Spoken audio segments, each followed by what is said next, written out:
दुर्वासा जी का नाम तो सुना होगा, जो दूर्वा खा के रहते थे। और दुर्वासा जी वो हैं जो किसी को भी श्राप दे देते थे, बड़े गुस्सैल साधु हैं। एक बार उन्होंने एक भक्त से पंगा ले लिया। भागवत जी में कथा है, एक भक्त थे, नाम था अम्बरीश। क्या नाम था? क्या नाम था? अम्बरीश। अम्बरीशो महाभागा सप्तद्वीपवती महिम। एक अम्बरीश नाम के भक्त थे। वो बेचारे इतने बड़े भक्त थे, सप्तद्वीपवती महिम, 7वां द्वीप के संपूर्ण विश्व के राजा थे अम्बरीश, लेकिन बहुत बड़े भक्त थे। अपने हाथ से गेहूं पीसते थे चक्की से, अपने हाथ से रोटी बनाते थे, अपने हाथ से भगवान को भोग लगाते थे, और भगवान के पूजा के बर्तन अपने हाथ से साफ करते थे। भगवान की ड्रेस, भगवान के वस्त्र अपने हाथ से बनाते थे, भगवान की माला अपने हाथ से बनाते थे, भगवान के लिए पुष्प खुद तोड़ कर लाते थे, जमीन में सोते थे। ऐसे श्रेष्ठ भक्त थे अम्बरीश जी। और वो एकादशी बहुत करते थे। एकादशी के दिन निराहार रहते थे, कोई जलपान नहीं। द्वादशी के दिन ब्राह्मणों को भोग लगाकर, ब्राह्मणों को भोजन पवाकर और फिर वो पाते थे। एकादशी में बड़ी निष्ठा थी। एक दिन एक घटना घट गई, दुर्वासा जी आ गए। कब आए? द्वादशी के दिन। और द्वादशी का नियम होता है, एकादशी का नियम होता है कि द्वादशी को ही पारण कर लेना चाहिए। पारण मतलब कुछ खा लेना चाहिए, तब व्रत पूरा होता है। क्या पाना चाहिए? कभी जगन्नाथ जी जाया करो तो जगन्नाथ जी में वहां सूखा चावल मिलता है प्रसाद में, गुलाबी कलर के कपड़े में लिपटा हुआ मिलता है वहां, 10 रुपए 20 रुपए में। वो जगन्नाथ जी का प्रसाद वहां के भक्त ना सुखा लेते हैं। भात होता है ना, भात चावल सुखा लेते हैं, फिर उसको 10 रुपए 20 रुपए में प्रसादी बिकता है, वो ले आया करो। और जब भी एकादशी आया करे तो जगन्नाथ जी का वही चावल के प्रसाद से द्वादशी को व्रत पूरा किया करो। द्वादशी को, एकादशी को चावल नहीं खाना चाहिए, पर द्वादशी को चावल जरूर खाना चाहिए। और कौन सा चावल? इस धरती में सबसे श्रेष्ठ चावल क्या हो सकता है? जगन्नाथ जी का भात सबसे उत्तम। जगन्नाथ के भात को जगत पसारे हाथ। भगवान जगन्नाथ जी का प्रसाद सबके घर में होना चाहिए।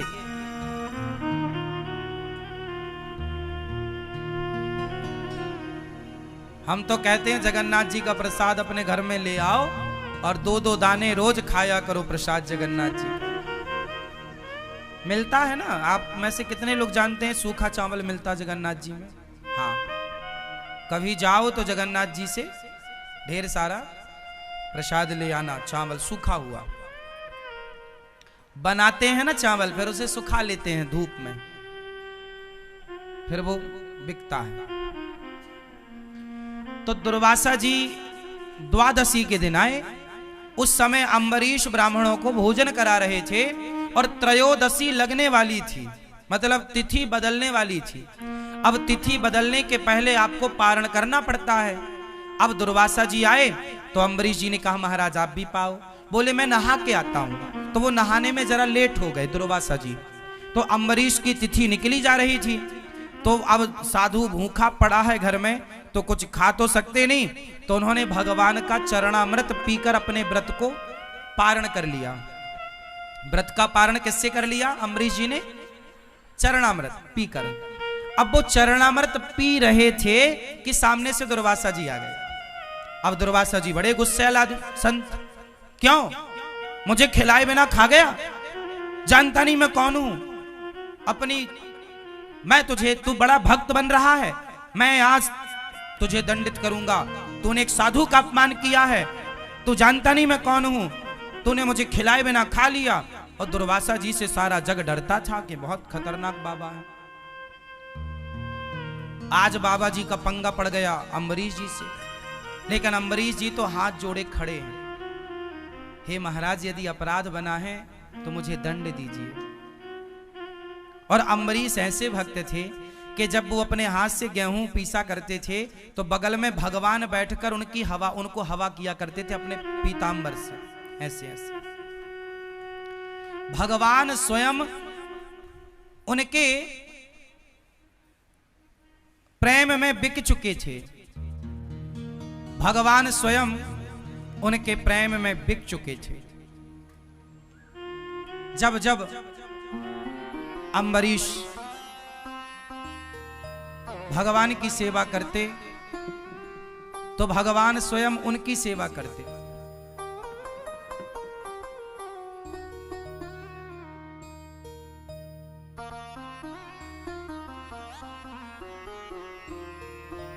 अम्बरीश उनकी सेवा करते और भगवान उनकी सेवा करते।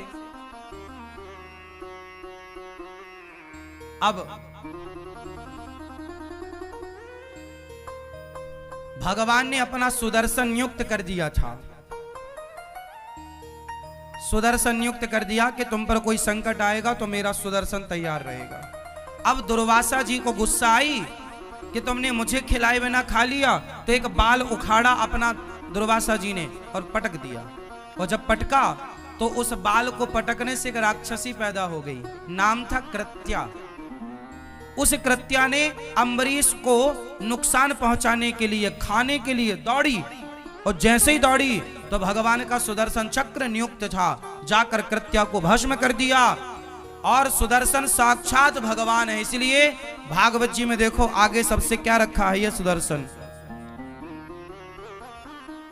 इसलिए हम कहते हैं कि अपने घर में द्वार के ऊपर भगवान सुदर्शन को लगाइए। ये देखो सुदर्शन चक्र, ये बीच में तिलक, ये बीच में शंख, ये सुदर्शन, ये भक्तों के परम रक्षक हैं। भक्तों को जो नुकसान पहुंचाता है सुदर्शन चक्र एक्टिव हो जाते हैं। अम्बरीश को नुकसान पहुंचाना चाहा, सुदर्शन भगवान एक्टिव हो गए, कृत्या को भस्म की, और दुर्वासा जी को मारने सुदर्शन भगवान दौड़े। अब छोड़ूंगा नहीं बाबा, बहुत बड़ा बाबा बनता है, मेरे भक्त को नुकसान पहुंचा रहा। अब दुर्वासा जी भागे, हे ब्रह्मा बचाओ, ब्रह्मा बचाओ। ब्रह्मा ने देखा कौन आया, दुर्वासा क्या हुआ? बोले सुदर्शन चक्र लगा है पीछे। ब्रह्मा जी बोले निकलो मेरे घर से, हमारी ठिकाना नहीं है सुदर्शन से, तो निकलो। शंकर जी के पास गए, हे प्रभु बचाओ। शंकर जी बोले बाहर जाओ, अभी कोई गुंजाइश नहीं है, जिनका चक्र है उनके पास जाओ। अब गए भगवान नारायण के, हे प्रभु पाहि माम पाहि माम, हे प्रभु क्षमा क्षमा। भगवान बोले क्या हुआ? महाराज हम तो आपके भक्त हैं, पता नहीं क्या अपराध हुआ, ये सुदर्शन हमें मारे डाल रहा, जलाए जा रहा है, गर्दन काट देगा। भगवान बोले कि आपने किसका अपराध किया है? सुदर्शन जी बोले प्रभु इसने जो आपके आश्रित भक्त है अम्बरीश, उसे नुकसान पहुंचाना चाहा है बाबा जी ने, छोड़ूंगा नहीं। अब भगवान बोले तो फिर मैं भी सेवा नहीं कर पाऊंगा आपकी इस बार।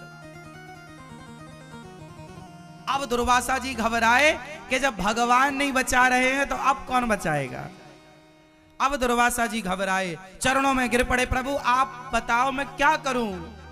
भगवान बोले जिसका अपराध किया है उस भक्त से जाकर क्षमा मांगो, वो क्षमा कर देंगे तो ये चक्र शांत हो जाएगा। तब दुर्वासा जी दौड़े दौड़े अम्बरीश जी के, तब तक दुर्वासा जी के शरीर जलने लगा, मूंछों के बाल भी कुछ जल गए। दौड़े दौड़े अम्बरीश जी के चरणों में गए। अम्बरीश जी ने देखा महाराज आप तो साधु हैं। अम्बरीश जी ने साष्टांग प्रणाम किया दुर्वासा जी को। दुर्वासा जी ने कहा हे अम्बरीश हमें क्षमा करो, हमने भक्त का अपमान किया है, अपराध किया है। तब दुर्वासा जी के लिए अम्बरीश ने सुदर्शन भगवान से प्रार्थना की, हे सुदर्शन भगवान यदि मैं भगवान का अनन्य भाव से चिंतन करता हूं, मैंने भगवान के सिवा अपने हृदय में किसी को स्थान ना दिया हो, मेरे अंदर यदि किसी के प्रति छल कपट ईर्ष्या द्वेष ना हो, तो हे सुदर्शन भगवान आप शांत हो जाइए। सुदर्शन भगवान शांत हो गए और दुर्वासा जी की रक्षा हुई। तब से दुर्वासा जी को समझ में आया कि भक्तों से पंगा लेने का नहीं, भगवान से पंगा लोगे चलेगा,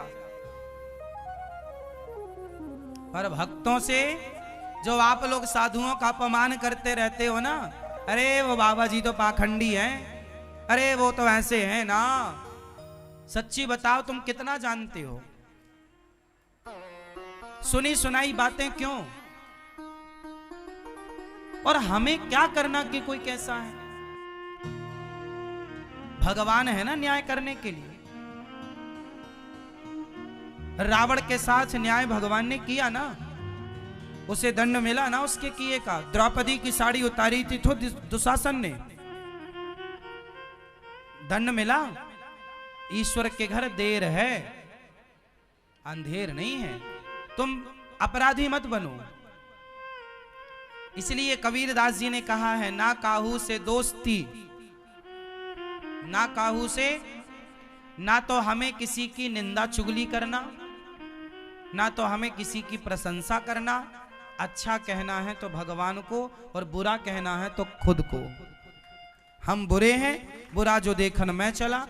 बुराई करनी है तो खुद की करो, बुराई देखनी है खुद की देखो, और अपने को बेहतर बनाओ। अपराध नहीं। और हमारे देश में 99% लोग यही करते हैं दिन भर, कि वो ऐसे हैं, वो वैसे, वो पाखंडी। तुम्हारी पड़ोसन रोज वृंदावन आने लग जाए, तुम्हारी पड़ोसन महीने में हर महीने वृंदावन आने लग जाए, माला जपने लग जाए, तुलसी पहनने लग जाए, तो पड़ोसन बोलती है पाखंडन है, बड़ी पाखंड रच रही है। हाँ, तो वृंदावन आ रही है, तुलसी पहन रही है, कृष्ण कृष्ण जप रही है, तो तुम पाखंड कह रही हो, है ना? और तुम जो रोज किट्टी पार्टी करती हो, लूडो खेलती हो मोबाइल में, ये सही है? तुम कौन होते हो किसी को पाखंडी कहने वाले? हो सकता है उसका भाव सच्चा हो, वो भगवान से सच्चा प्रेम, और झूठा भी हो तो वृंदावन तो आ रही है, कौन से बियर बार जा रही है, कौन सा क्लब में जा रही है? वृंदावन तो आ रही है। तुलसी की माला ही तो पहन रखा है उसने, कौन सा अपराध कर रखा है? राम राम ही तो बोल रही है, कृष्ण कृष्ण ही तो बोल रही है, राधे राधे तो बोल रही है, क्या गुनाह क्या कर रही है?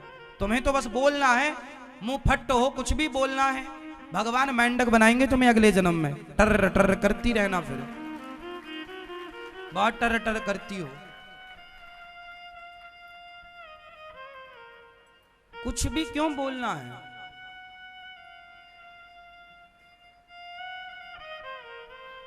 तुम शराबी को कभी ये नहीं कहते कि ये पाखंडी है, शराबी को कभी तुम शराबी नहीं कहते, शराबी की तुम बुराई नहीं करते। पर तुम्हारे पड़ोस में 4 लोग शराबी हैं, और तुम्हारे पड़ोस की 4 स्त्रियां हैं, 4 लड़कियां हैं, जो रोज रात को शराब पीने के लिए वहां जाती हैं क्लबों में। तो तुमने उनके लिए नहीं बोला कि ये पाखंड है, ये कहा तुम क्लबों में जाके शराब पी रही हो, रात रात पूरी रात नाचती है लड़की और लड़के, लोग उन्हें कुछ नहीं कहते। पर कोई एक भजन करने लग जाए तो सारा गांव सारा समाज उसे पाखंडी कहने लग जाता, तुम बड़े पाखंडी हो। अब बताओ भाई, जमाना कितना उल्टा हो गया है।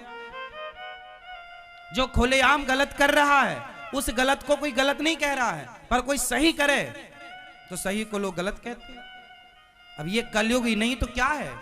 अंधे हो, धृतराष्ट्र हो, फिर तुम गांधारी हो, पट्टी बंधी है आंखों में, जो तुम सही और गलत को पहचान नहीं पा रहे हो। कोई मांस ना खाए तो मांस खाने वाले लोग उस पर चढ़ाई कर देते, अरे तुम गलत हो, सारे लोग खा रहे हैं मांस, तुम क्यों नहीं खाती हो? यदि परिवार में सारे लोग मांसाहारी हैं और कोई लड़की मांस छोड़ दे, कोई लड़का मांस छोड़ दे, तो घर वाले टूट पड़ते, अरे तुम क्यों नहीं खा रही हो? मतलब भैया हम नहीं खा रहे हैं, गलत है ये, किसी की हत्या करना। तो वो लोग क्या कहते, नहीं तुम गलत हो, जो खा रहे हैं वो अपने आप को सही साबित करते, नहीं जी तुम गलत हो। क्यों? वो क्यों सही कह रहे हैं? क्योंकि उनके खिलाफ कोई चला गया सही राह पर। वो क्या चाहते हैं कि हम गलत हैं तो तुम भी रहो। चोर चोर मौसेरे भाई, तुम सही क्यों चली गई? दिक्कत लोगों को गलत आदमी से नहीं है, गलत स्त्रियों से दिक्कत नहीं है, भले लोगों से समाज को दिक्कत है। यह बात सही है या गलत है?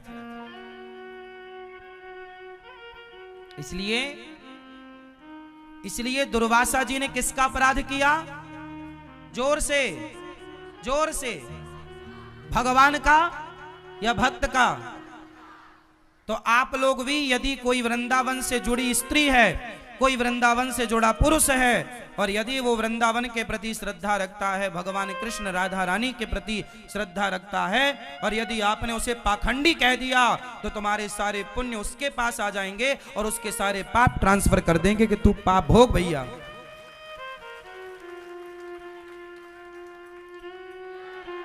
मैं सवाल पूछता हूं आप सबसे मतलब उन लोगों से, आप सबका मतलब है उन लोगों से जो ये शब्द का प्रयोग करते हैं कि तुम पाखंडी हो। भाई क्या पाखंड है? कोई साधु संत बाल बढ़ा लेते हैं, कपड़ा पहन लेते हैं भगवा, तो लोग कहते पाखंडी बाबा है। अरे भाई, भले पाखंड से ही सही वो राम राम तो जप रहा है। दुर्वासा जी का अभिमान समाप्त हुआ, और आज से आपके एक बहुत बड़ी सबक क्या मिली, कथा से क्या सीखा आपने आज? किस अपराध से बचेंगे? किस अपराध से बचेंगे? भक्त के अपराध से। एक पति पत्नी जा रहे थे,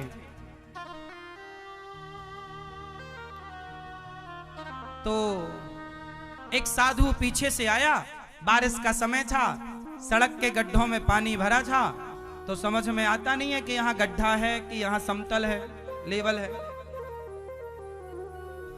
तो एक साधु बढ़िया कीर्तन, संत तो मस्त कीर्तन, श्री कृष्ण गोविंद हरे मुरारी, मस्त चला जा रहा था। अच्छा, वो पति पत्नी इस तरफ से जा रहे थे और वो साधु अपने लाइन से इस तरफ जा रहा था सड़क में।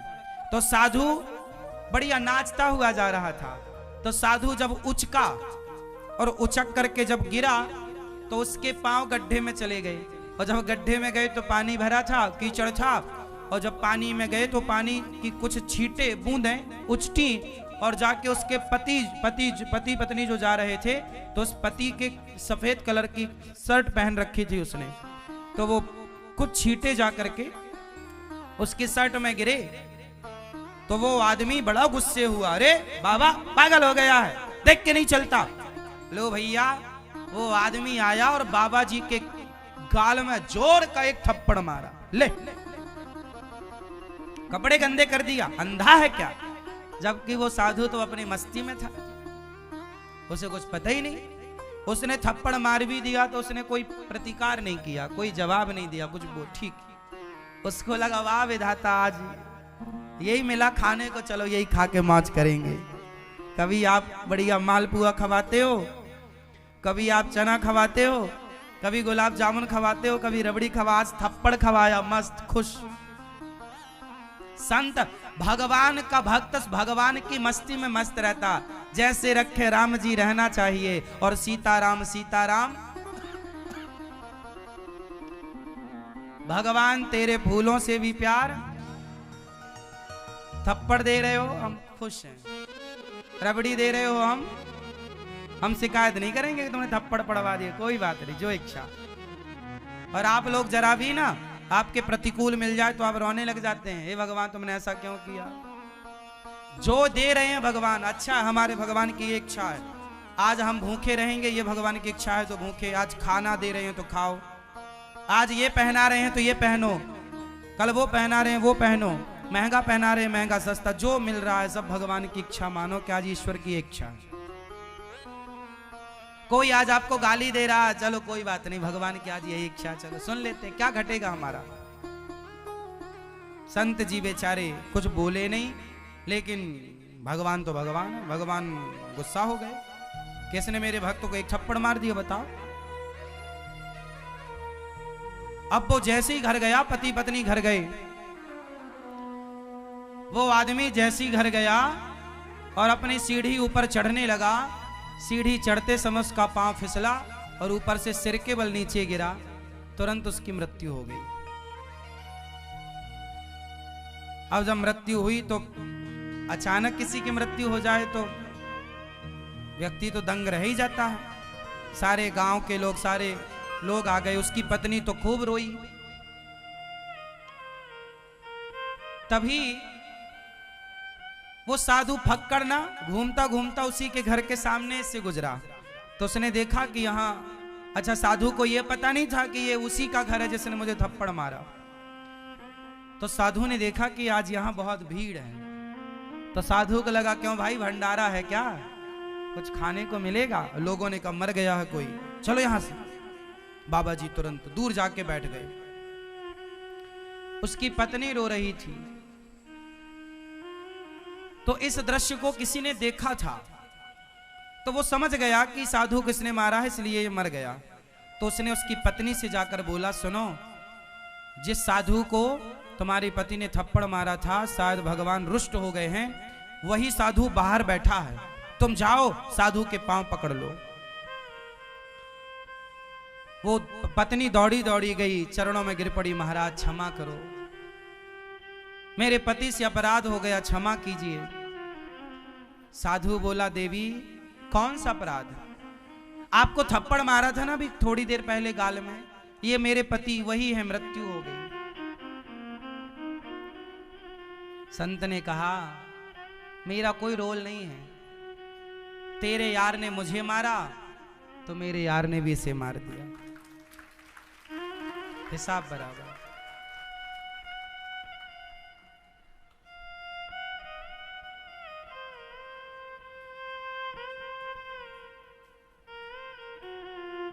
भगवान मैं कुछ नहीं कर सकता, मैं थोड़ी भगवान हूं, मैं तो भगवान का दास हूं, ये ईश्वर का विधान है। उसने थप्पड़ मारा तो मैं दुखी नहीं हुआ, और ये मर गया उसका दंड पाकर तो मैं खुश नहीं हूं। ये ईश्वर का विधान है, इसमें मेरा, अब बताओ इसमें उस साधु का कोई हाथ था? साधु का हाथ था? नहीं ना। इसका मतलब न्याय करने वाले कौन है? इसलिए जो हो रहा है वो हमारी और आपकी मर्जी नहीं, भगवान की मर्जी है।